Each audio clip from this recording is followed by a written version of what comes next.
ndaramukije mwese mu izina rya Yesu Kristo.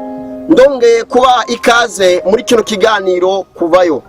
Uno munsi tugiye gusangira ijambo ry'Imana rivuga ngo mbega umuntu ni iki.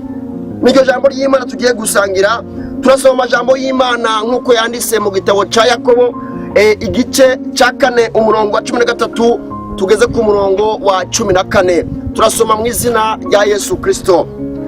Umbe rero yemwe abavuga ngo uyu munsi canke ejo tuzoja mu gisagara cinaka tuzomara umwaka tudandaze turonke inyungu, ariko mutazi bizobejo.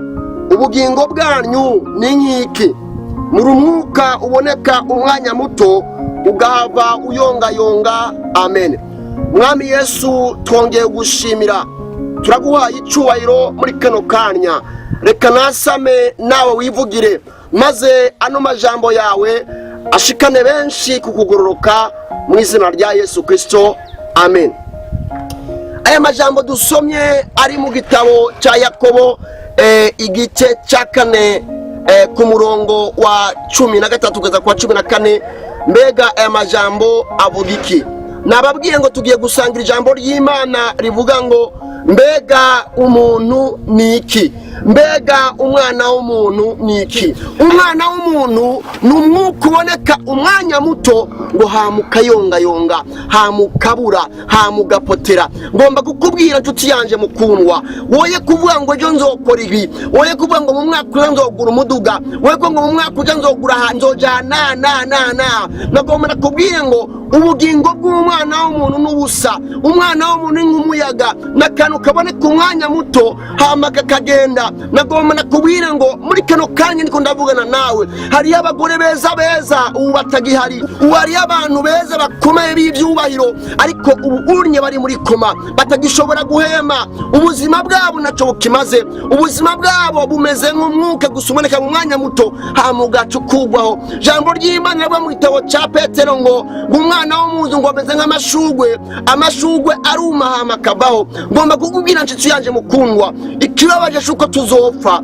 ariko ikibabaje niyo tuzoje, niyo twamara gupfa. Inzira ni zibiri, umuntu atagiye mu ijuru azoje mu muriro udahera. Rero nagomba nakubwira nshuti yanje mukundwa, komejeje kukubwira icyari cy'umwana w'umuntu. Mbega uravye uri kurakora, mbega uravye urimo, ubona uzoja mu ijuru, ubona uzoje mu muriro udahera. Mbega nagomba ndakubaze ngo hamwe Yesu yoza ubona yo kujana, ashobora kuza ku munsi utazi, ashobora kuza ku isaha utazi, kuko twavuze ngo aya majambo yatubwiye ngo umwana w'umuntu ni umwuka uboneka umwanya muto.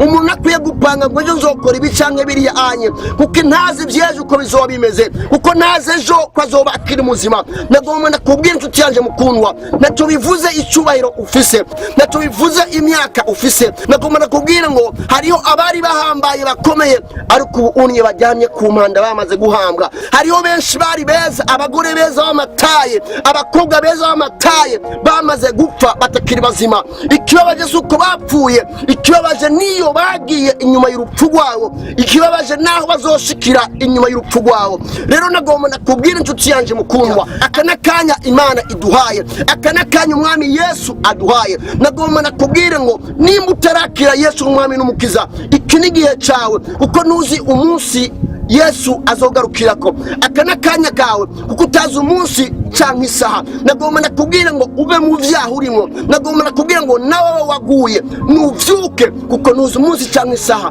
umwami Yesu ashobora kugarukirako. Mbega umwana w'umuntu niki. Nayo majambo y'Imana tutiyanje mukundwa twariko turasangira. Nagomba ngo urabe aho uri, urabe uhagaze. Mbega uri kumwe na Kristo? Mbega uza waravuye mu vyaha canke isi iriko iragutwara, canke isi iriko iragutwara? Rero nagomba nakubwira ngo reka wisubiremwo, wihane, wakira umwami Yesu Kristo nk'umwami n'umukiza mu bugingo bwawe.